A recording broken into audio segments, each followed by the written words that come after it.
being used in shiitake. And we've been certified since 1987. So mixed operation for sure. I think the thing that I want to talk most about, get most excited about, is maximizing photosynthesis. And it's not something that I really understood or paid a whole lot of attention to until we started getting involved in the effort to improve carbon sequestration across in NOFA and also on the farm. We had a series of informational gatherings with various people from our first two big ones were from both from Australia, Graham State and Christine Jones. We really understand the carbon issue, and we've done a lot of work on that in a lot of different ways in the organization. Been trying to really put that into place on our farm too. One of the things we first realized was that rototilling is not a very good thing for the soil. And having been a lifelong rototiller, I realized I had to give up my bad habit if I was going to be teaching other people how to be carbon sequesters. So since 2014, we've been on that track. So thinking about maximizing photosynthesis, we want to concern ourselves with the mycorrhizal fungi, who are what we would call the internet of the soil. What they like is minimal to no soil disturbance. They really like building the soil from the top down. And as you start thinking about these things, you can, have these aha moments. You just go out to the woods anytime, you'll see that trees drop their leaves and drop their acorns and drop all sorts of stuff, and the soil just keeps building on top of what's presently there. And there's very, very minimal soil disturbance in the natural setting. So a lot of our answers are right there in nature for us to find, but we, as human beings, we try to overthink things, we try to manage things perhaps more than we should. And that's part of, I think, what we need to do as we try to become better farmers and better carbon sequesters, is to really pay attention to what nature has to show us really carefully. Another thing about our farming methods, which I had been really interested in and concerned about for quite some time, long before the interest in carbon, was soil balancing to get maximum fertility. And I'm still getting that feedback. Is there any way to, can you hear me now? Yes, I can hear you. I do, excuse me, still hear a little bit of feedback. If I could just remind everyone, if you have not done so, to place yourself on mute. If you have trouble looking for that mute function, just chat. Send me a chat and I'll direct you to it. Okay. And you don't have any ideas for me to... Unless you want to use a headset versus a microphone. Yeah, I don't have that. If you want to step back further from the microphone, sometimes the closeness will cause an echo. Okay. So we were interested in our soil balancing, and we use the Albrecht system of soil balancing. And just as a little advertisement for NOFA, Allison Houghton and Laura Davis are going to be starting a program of reading people soil tests for them. If you're a member, you can do it for $25, and if you're not a member, it costs you $45. But this is Albrecht was a guy who worked in the 20s, 30s, 40s, and 50s in Missouri, and did a lot of study on soil and really got to know soil systems and how they work. And he's a go-to for a lot of people as they consume themselves, not with just NPK, but also major cations of calcium, magnesium, potassium, and sodium, and then the major anions of sulfur, phosphorus, and then there's a whole host of micronutrients. So we've been working since probably 06 or 07 to try to really get that soil into balance with using those Logan Lab soil tests. And adding minerals as we see fit. And just to give you a little bit of sense of our system, we add a blended fertilizer at planting. We're at a point now where we aren't adding a whole lot of extra minerals because we really got that up to pretty much up to snuff, but a little bit at planting.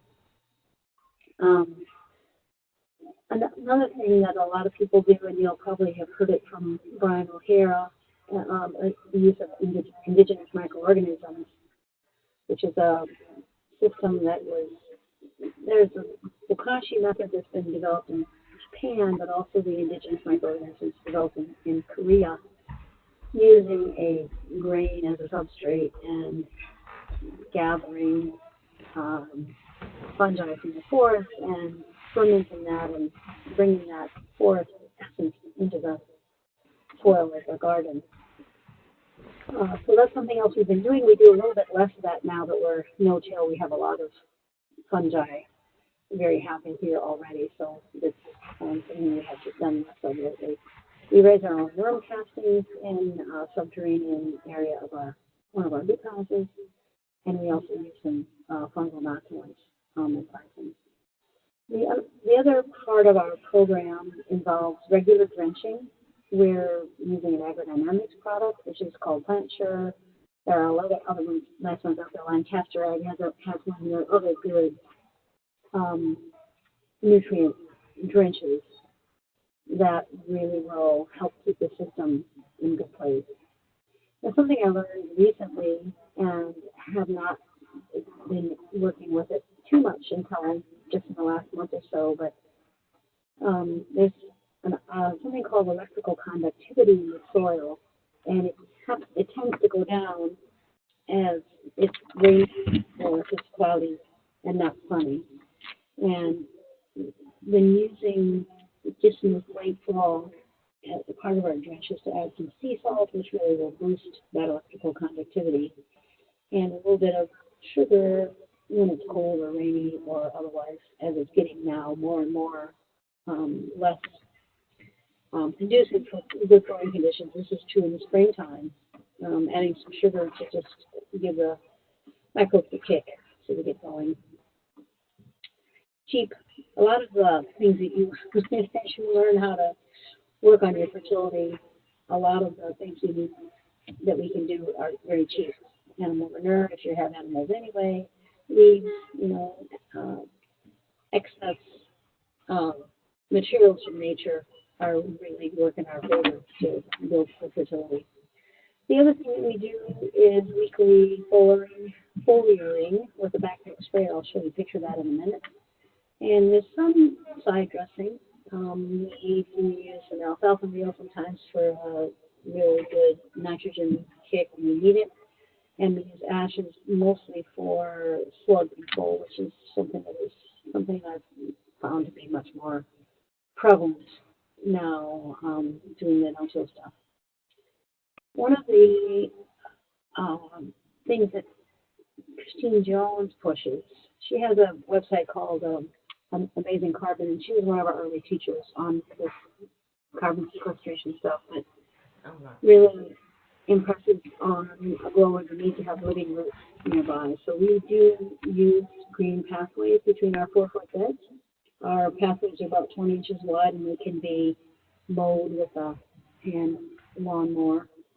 The purpose of having these green pathways is to have a constant place for the mycorrhizae fungi to continue their work. If you have broad spaces of open land, or if you just have, you want a root here, a root there of your plants, and are tilling or otherwise using bare cultivation, dinner is very few and far between for them. And what we're trying to do is really support as much mycorrhizal fungi internet connecting as possible, because they are the resource folks who bring all the minerals to the plants. All right, there's just a picture of our very simple drip system. We get the Mazaport, called that white square box with the black on it, from Brookdale Fruit Farm. And then we just use drip tape. You can see it going out, usually 2 or 3 to bed. And we are able to save these. We have a big elaborate system where we put up some poses and lay these guys across the poses. Trying to think of the right word for it, but anyway, they're up off the ground, and so we're able to reuse our drip tape several years in a row and not have to be putting all the plastic in the dump. And there's Lindsay foliating with our backpack sprayer. It's about 60 pounds when it's full. It's a lot. She's very short, loves to run on the backpack sprayer anyway, so she gets to we try to handle our vegetables every week and all our trees. Another big aspect of our farm is using animal rotation. I mentioned earlier we have a lot of turkeys and pigs, cows, etc. We actually bring them into our vegetable area and our food area as much as possible. During the season, we have a hayfield of about 5 acres where they are, the cows and the chickens for the most part are ranging. The pigs we keep on the edges of the woods and the orchards. And one of the things that is very gratifying in terms of building carbon and building much, much better soil health is a system of mulch stocking. If you're more interested in this, actually, Gabe Brown is going to be our keynoter at the Milk Conference on January 15th. He's kind of an international acclaimed guy who's been doing a lot of good work on cover cropping and also mulch stocking.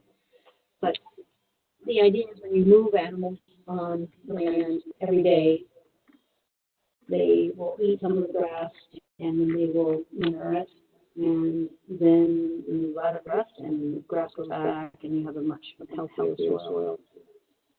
So the other thing is our chickens are now on free range, about 110 or 20 of them that are running around the farm and having an opportunity to do fertility services around the farm. Here's a picture of our turkeys just coming through the one of our garden areas after our squash was frozen off. This is an opportunity to bring that fertility right into the garden. And they move daily, but this is just another way to bring fertility in. Here's a picture of the chickens in the orchard. We take them through, and they actually are after the cows. My pictures are out of order, but I'll get to the cows in a second. The pigs here are on the edge of the woods, and in the woods and on the edge of the woods, and it helps keep our woods back from encroaching on our land, and also it's a very healthy place for pigs to live. They enjoy our woodland features naturally. Here are those cows in the orchard also. The idea is they go first, cut down that grass a bit, and then we run the chickens right after them.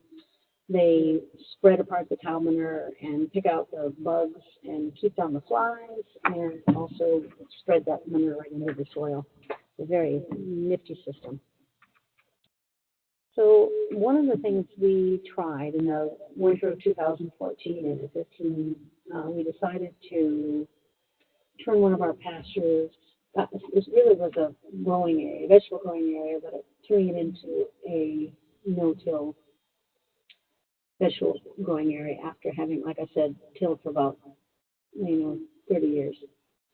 You'll see that behind the cows on the picture on the left that there's some rye.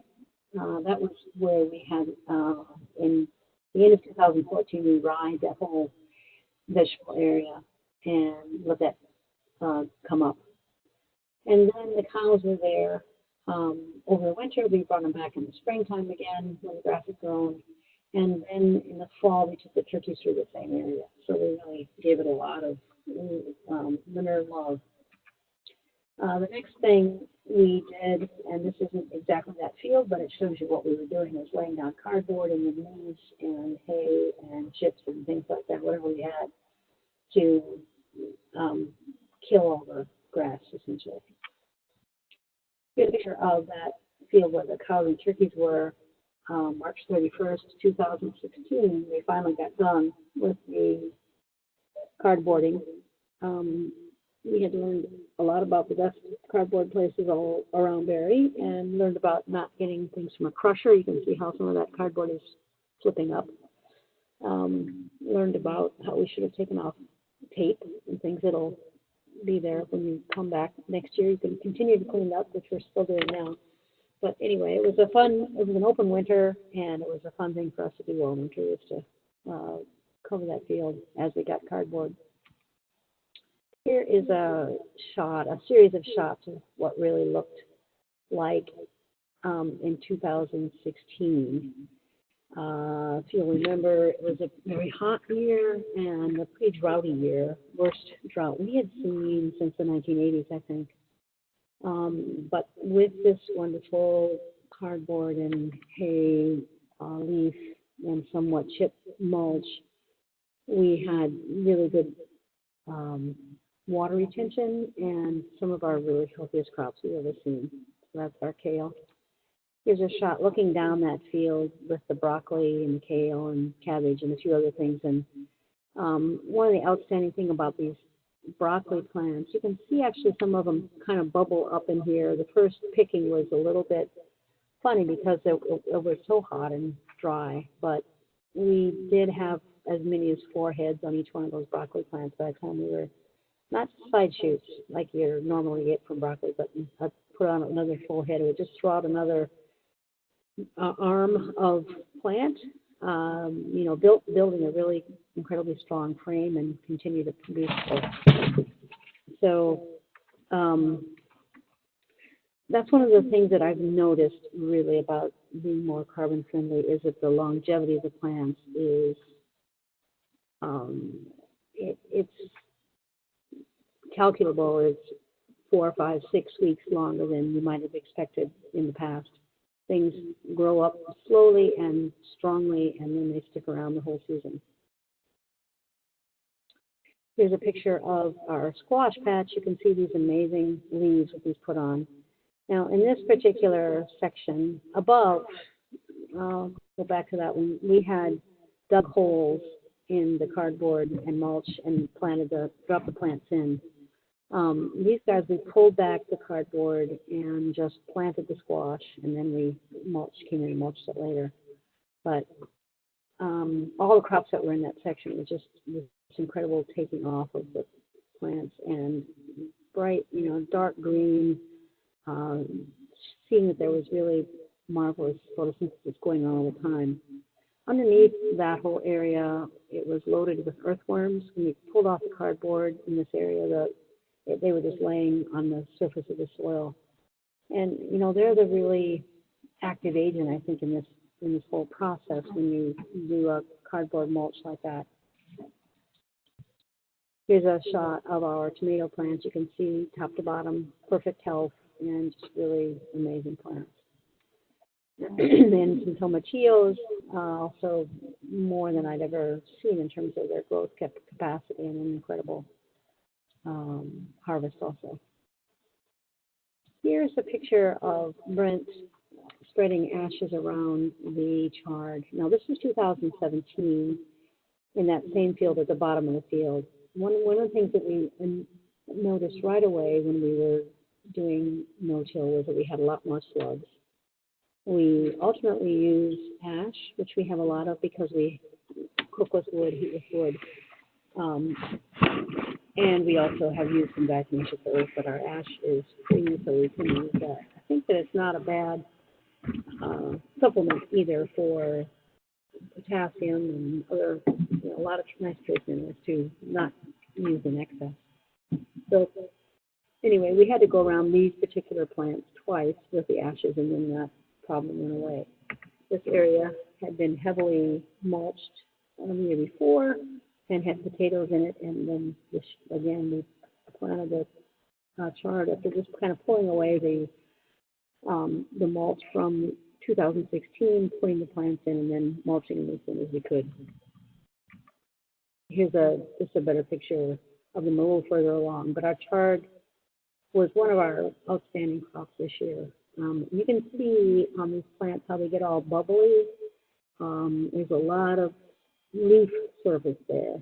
What's happening is that they are maximizing their photosynthetic capacity by having all of these different light reflecting surfaces. The more a plant can either make bigger leaves or more fractals, more points, more buzz, all the various things that a leaf will do. And the idea behind that is it's trying to get as much sun in it as possible. The sun comes, hits the leaf, and the leaf makes those sugars, feeds the microbial life below. They bring it the minerals they want, and everybody's having a big party. There's some lettuce in that field. Another thing that you notice when you have really healthy crops like this is that there's a oily sheen on there.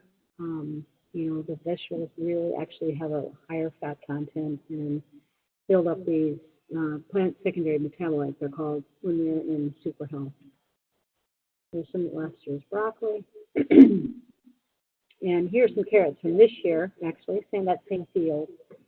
We did not cardboard it again this year. We just pulled back the mulch and continued in our no-till methods. And we're quite happy with this carrot crop. We have another one we're picking right now, too, which is very, very good. This is another thing that was interesting, that we have a lot more permaculture kind of things happening. This parsley is right next to the chard. It was, again, an outstanding crop. There were potatoes there last year, and you can see that we have a few potatoes coming up. So you'll find as time goes on, when you don't till, that you're going to have a lot of interesting things setting seed, and you can leave them and have a little bit of diversity, or yank them if you don't want them in your way. But this was fun because I went down and harvested a lot of potatoes off of there this fall that were very high quality. So I want to talk about cover crops as undersown mulch. We're really always trying to find new ways to build fertility without having to pay for it, I guess, buy it.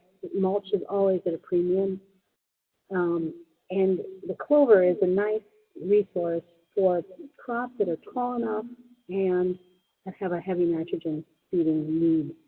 So for more than, 3 or 4 years, I've really been trying this undersowing the kale with crimson clover. So that's a shot of that. Here is some more undersowing that we did under some peppers.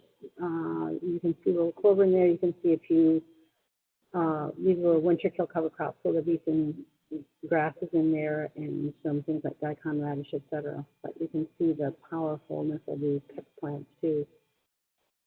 Another thing that I've tried with basil, downy mildew is often a problem with basil. In the last 2 years, I've been using some undersowing methods and not had that problem at all. This one is from 2017, where we just planted clover immediately under the basil. And I have another one further on in the slideshow, 2016, where we chipped into the basil and then planted the clover on top of it. So we're having the carbon and the nitrogen going on together. And here's a shot of Brussels sprouts with crimson clover underneath.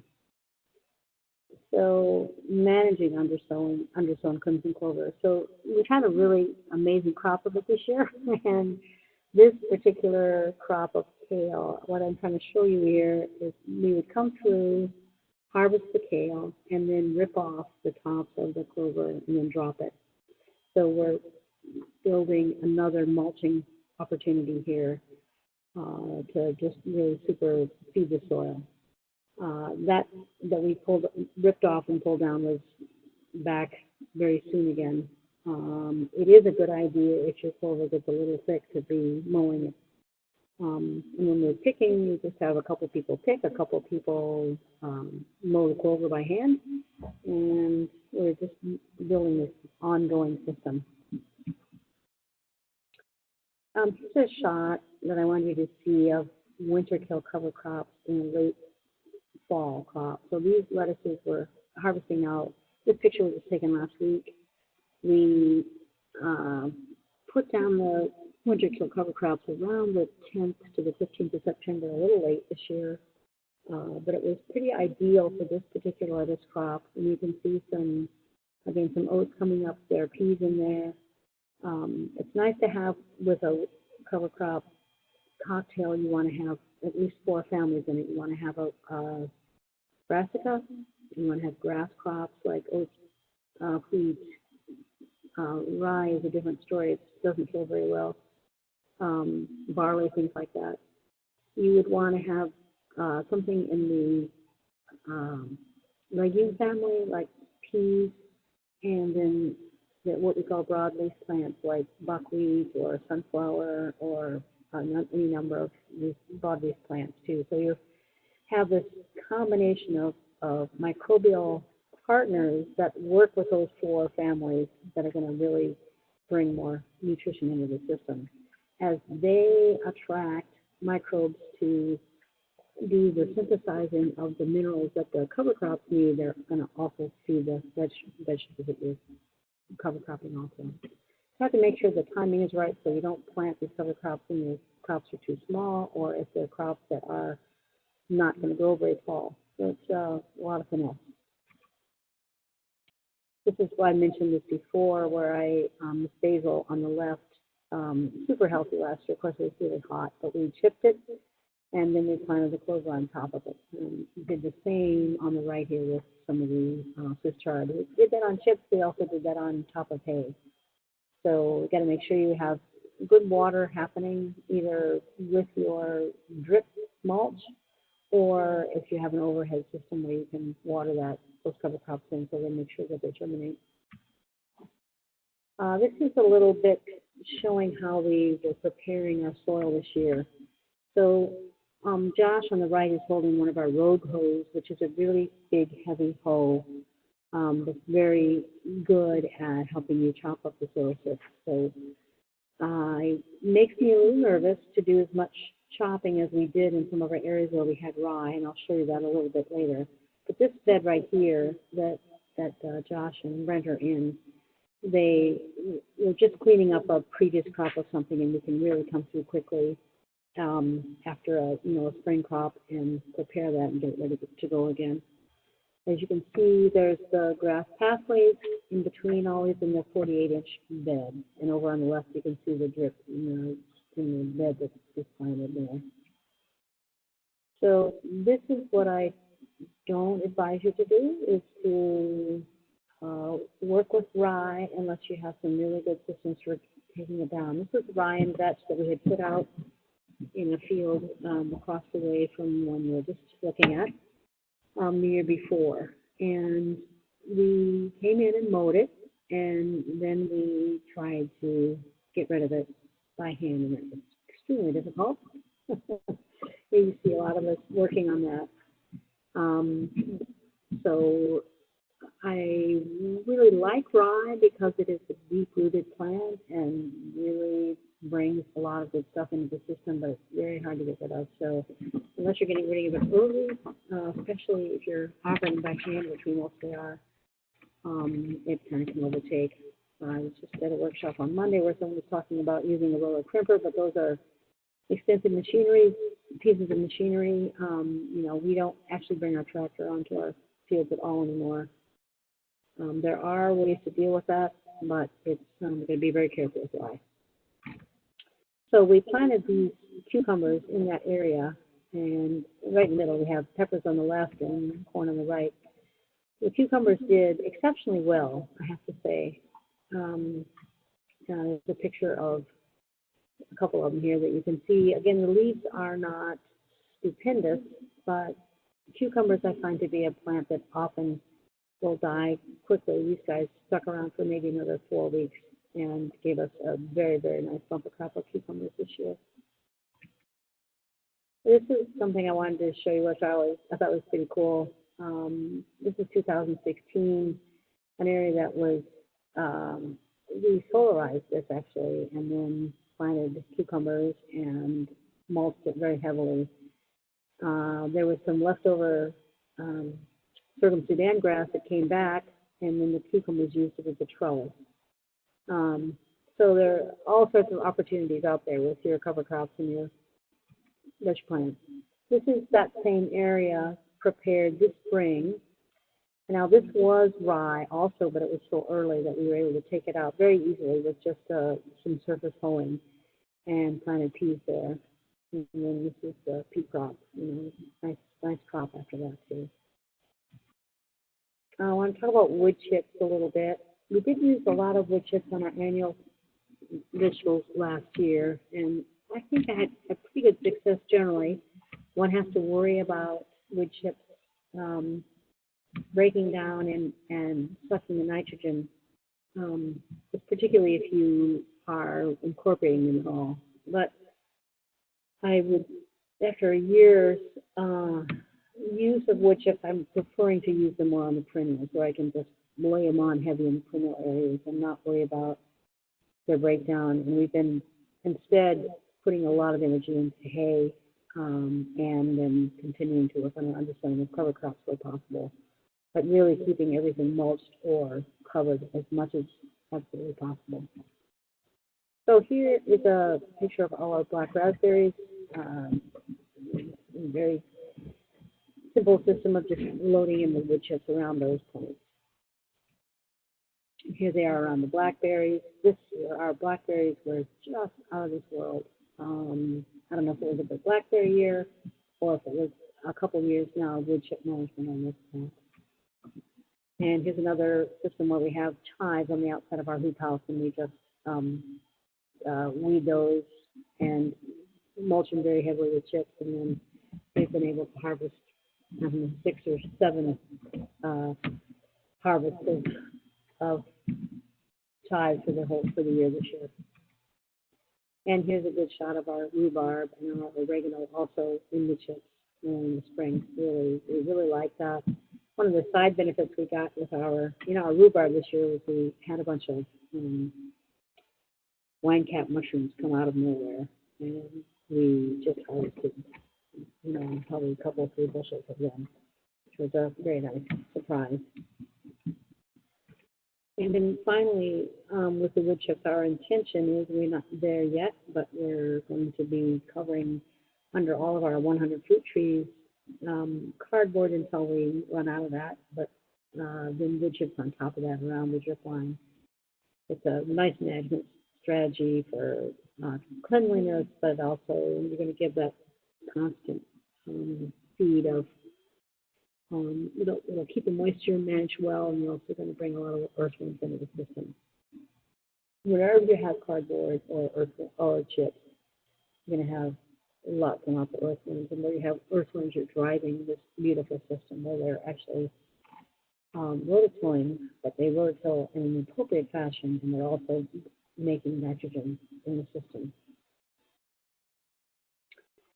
So no-till potatoes and mulch experiments.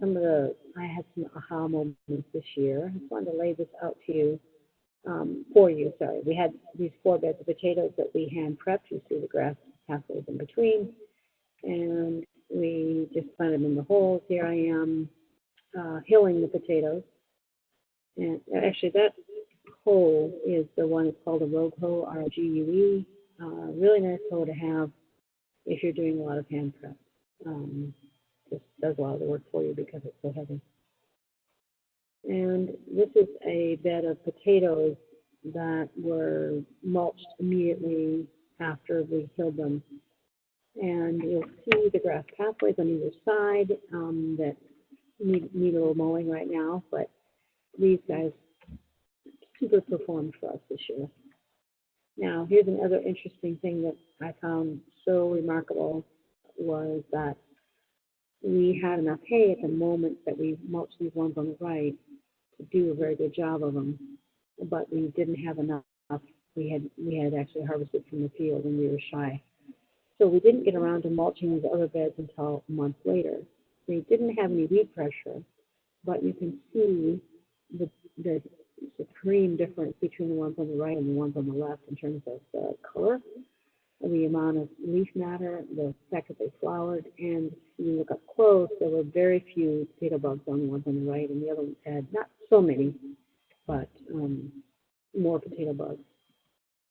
And then just to point out too that the harvest from this bed was It's phenomenally superior to these two. So my takeaway from that was that this mulch is so valuable in bringing forward all the, it warms the soil for one thing, which is helpful for making it more conducive for the microbes to do their work.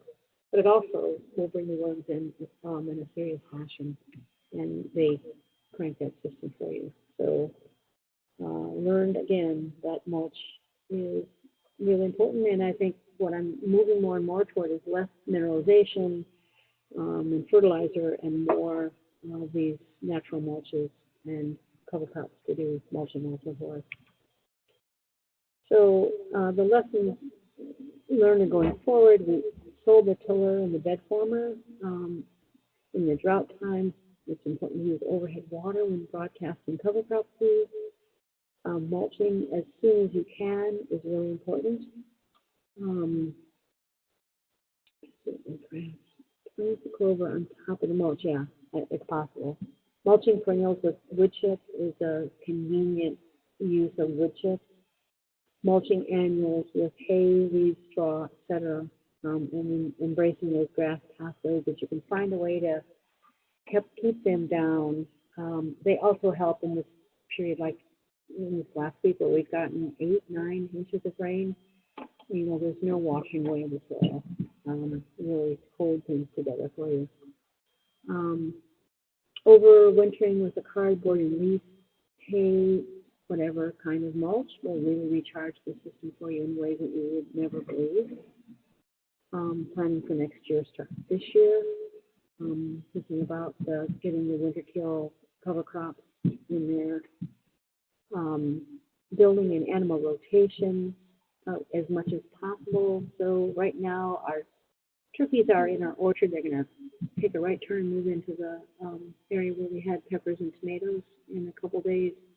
Our laying hens are moving through what was a cornfield, not cornfield, a couple beds of corn and some Chinese cabbage and things, just to get that fertility in the soil, and those birds will dig up all sorts of insects. They were having a slug fest today.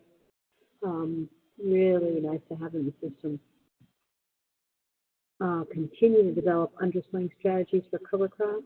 Mostly we're using crimson clover right now. I'm sure that there are other things we can do. And then also the priming them. Keeping cardboard on hand, especially if you've got a lot of perennials around, you never can have enough cardboard. Prioritizing microbial inoculation. So we just buy a little bag of microbial inoculant and inoculate our seedling starter and our seeds, our sets. And there's a lot of good reading about this in Michael Phillips' new book, Mycorrhizae Fungi. We want to prioritize foliar feeding, which really, again, there's a lot of nutrition that can happen through the leaves of a plant, so that's an opportunity to just improve the photosynthetic capacity, which is going to build that frame, keep the microbes happy, and keep that system going really well. And so another thing that you'll find in this, when you go no-till, is you're going to find a lot of perennials showing up that you maybe had in smaller amounts, but they're coming in serious amounts. Dandelions is one of them. We gave out dandelions for our 22 CSA probably 15 times this year. They were beautiful crops all over the farm. Nice dark greens, and those are, those perennial so-called weeds are probably much more nutritious for us than anything that we grow in the garden, so we can really use those. Talking to somebody who had a lot of first going this year, also was selling that for $4 a pound at the farmer's market. Comfrey is another one that's really good. Perennial used for a lot of purposes. I think innovating becomes a way of life when you start getting rid of your equipment and you're out there observing and you're having success. I think it's so exciting for us to work on the farm now. We just see incredible success. Our customers are happier, and we just feel like we're much more in balance with nature. So maximizing photosynthesis and prioritizing happy mycorrhizal fungi, or happy worms also I should put on there, is going to really create the kind of farm or garden that you want. And the other thing I suggest is that you should eat your dandelions. You can, once you've got the system going, you can eat dandelions from April all the way through November, and that's the best thing you can do for your liver, your digestion. Wonderful plant. And that's just my last picture here I wanted to show, because I picked these flowers last week, and our electrical conductivity has been a little low, which means we don't really have the system cranked as well as it could be. We have been adding a little seawater and a little sugar to our drench. And these flowers just came in. They've been looking good all season, but they really came in superbly. You can see the strength and the color of those greens, and you can also see the beautiful petals and the structure of those flowers. And this is something that, as we prioritize good fertility management, we can have really high quality crops for months and months and months and months. And you'll also have a lot more frost resistance. We had a 28-degree last night, and a lot of our lettuces and things that we weren't able to quite get covered, we're still cranking today. Our brassica is still in good shape. So that's another side benefit of having really healthy crops. So that's it, Anna. All right. Wow. It's a lot of good things going on at your farm, and beautiful, beautiful crops. Thank you so much for that. And now we get a chance to get into the interactive phase of the presentation. If there are questions that you have on this wonderful presentation, chock full of wonderful examples. The pictures were beautiful. Don't hesitate to use that chat feature, then send some questions in. We do have a few questions for you if you have time that we can give you just to go further into your presentation. One question that came in is in reference to your comment about the minerals that you were using in the beginning. Mm-hmm. Where were those minerals coming from? Was that from fertilizer? Were you adding trace minerals? How did you come about those? Yeah, those are bought-in minerals. Okay.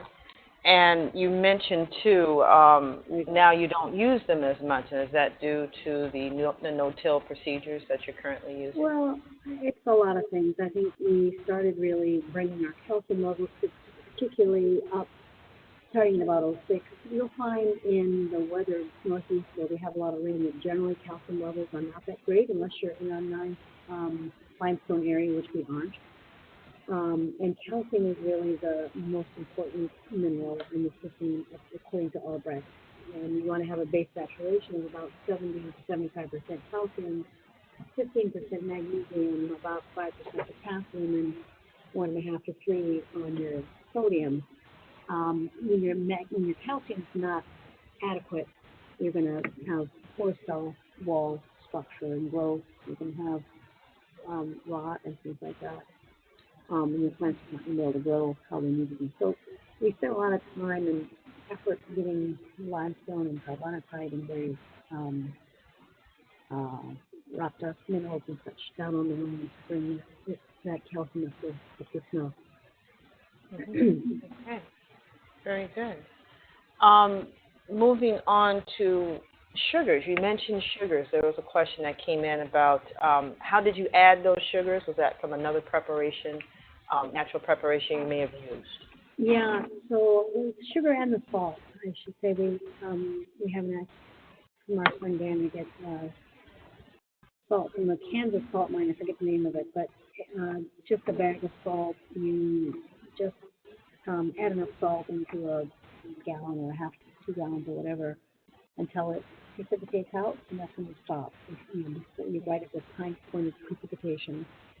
Same thing with sugar. We did a brief calculation that we would add about 4 ounces of sugar in some water.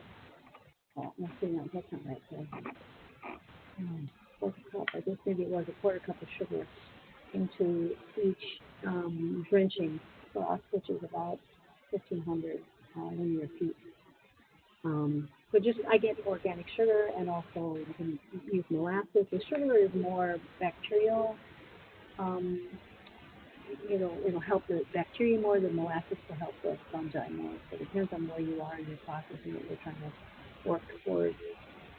But added about like a quarter cup per drenching to. In our situation where we have a pretty strong well, we can do about 1,500 linear feet in one drenching. Okay, very good. Another question comes in concerning how you rotate the animals, in particular your chickens and turkeys. Do you find you have problems with them eating some of the crops that you're going to harvest for sale, or do you let them go into the field after you've moved that crop? So the chickens and the turkeys are in mobile homes until the turkeys always stay in those. The meat birds always stay in those. The layers just got let out. So they are now in a place where they are not destroying our crops because there's very little out there that they can eat. But they also have access to the whole farm, so they're not bothering. They would eat things like tomatoes or peck at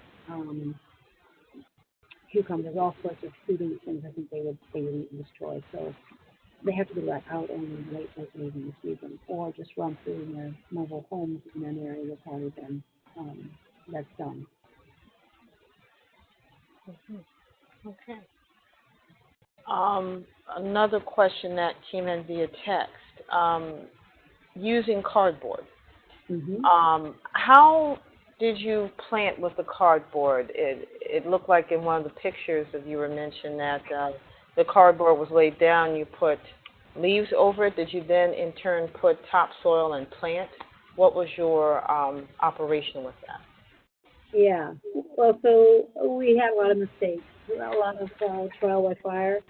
I'll show you this kale here. And you see there's some cabbage on the left of it and some broccoli on the right. But in that whole area, we came in and we tried to dig a hole in the cardboard and hay, and it hadn't broken down.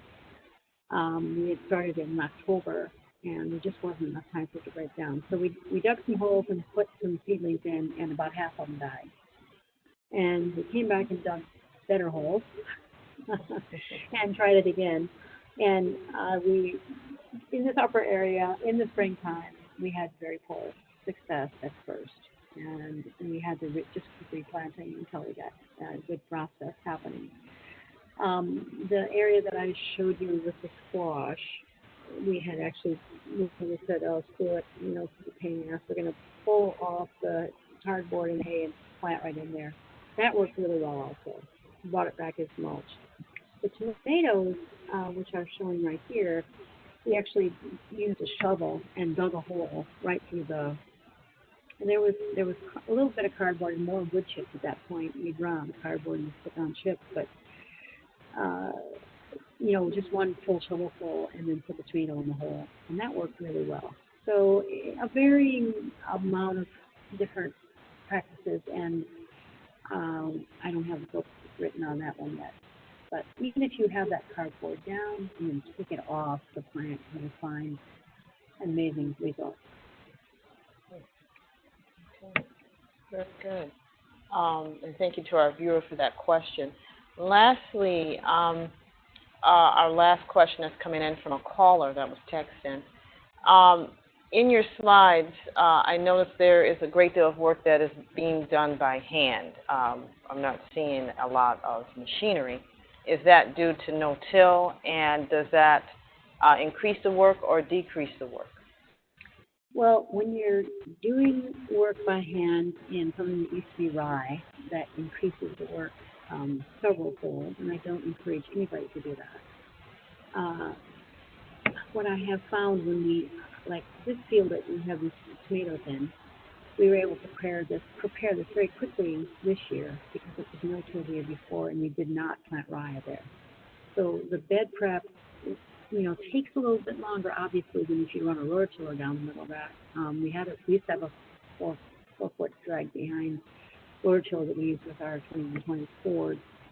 You get the bed prepped immediately, but then you have all sorts of annual weeds. You also have what I was shocked to see, which is poor growth of your plants, slower, poor, and then, more tendency towards insects, disease, that kind of stuff. So you pay for that really quick preparation later. And the deal is that when you knock out that mycorrhizal fungi, you are knocking out your underground management system. Those guys run the show down there, and if they're all ripped up and destroyed, it takes them a long time to get back to business again. So yes, more work up front, less work in the long run, particularly if you're not using rye.